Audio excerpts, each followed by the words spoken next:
ভূমিকম্প নিয়ে আমরা সবাই অনেক আতঙ্কের মধ্যে আছি, আর তার উপরে বাসায় একা থাকলে তো কোনো কথা নেই, ভয় আরো বেশি বেড়ে যায়। জানাতে বাবা অফিসে চলে গেল, এখন জাস্ট জান বাচ্চা আর আমি বাসায়, আর এই জন্য ভয়টা আরো বেশি লাগছে। কালকে রাতের থেকে আসলে এরকম একটা আতঙ্ক ভিতরে, সারাটা রাত ঘুম হয়নি, কিরকম যে কেটেছে বলে বোঝানো যাবে না।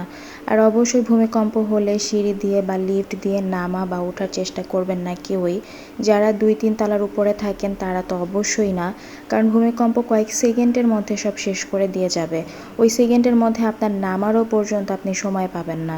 সো এটা না করে অবশ্যই বাসায় যদি টেবিল থাকে কাঠের, তো টেবিলের নিচে থাকবেন, আর সাথে যদি কোনো বালিশ রাখা যায় যাতে করে আপনি আপনার মাথাটা সেফ রাখতে পারেন, বা কোনো শক্ত কিছু, সেগুলো হাতের নাগালেই রাখবেন।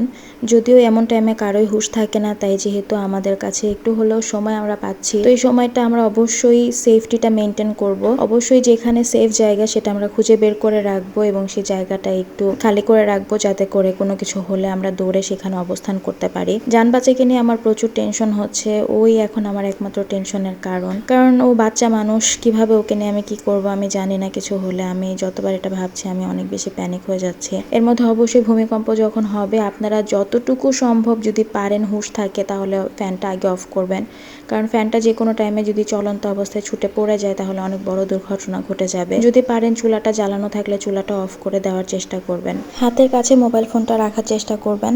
দুর্ঘটনার মধ্যে যদি আপনি আটকা পড়ে যান তাহলে অবশ্যই মুখটা ঢেকে রাখার চেষ্টা করবেন, না হলে ধুলাবালি ঢুকে আপনি শ্বাস নিতে গেলে আপনার সমস্যা হতে পারে।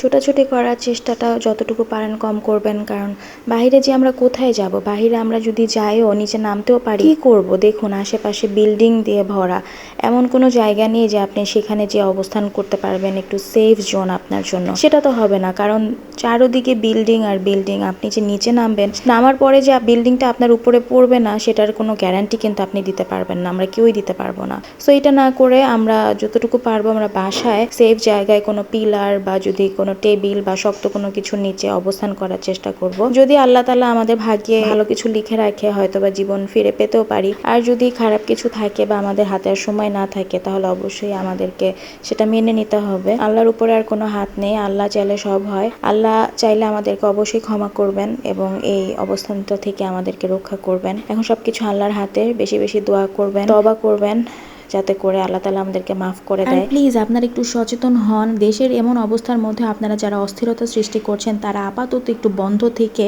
আল্লাহ তাআলার কাছে ক্ষমা চান, আল্লাহ তাআলার কাছে দোয়া করুন।